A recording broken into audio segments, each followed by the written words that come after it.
أعوذ بالله من الشيطان الرجيم. بسم الله الرحمن الرحيم. ولكل أمة جعلنا منسكا ليذكروا اسم الله على ما رزقهم من بهيمة الأنعام ليذكروا اسم الله على ما رزقهم من بهيمة الأنعام فإلهكم إله واحد فله أسلموا وبشر المخبتين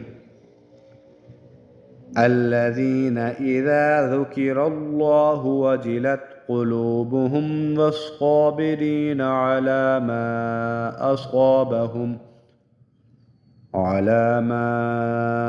أصابهم والمقيم الصلاة ومما رزقناهم ينفقون والبدن جعلناها لكم من شعائر الله لكم فيها خير فاذكروا اسم الله عليها صواف فإذا وجبت جنوبها فكلوا منها وأطعموا القانع والمعتر كذلك سخرناها لكم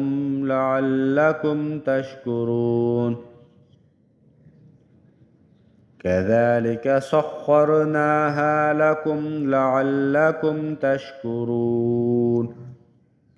لن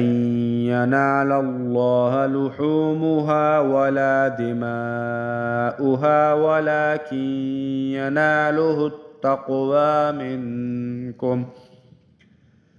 كذلك سخرها لكم لتكبروا الله على ما هداكم وبشر المحسنين إن الله يدافع عن الذين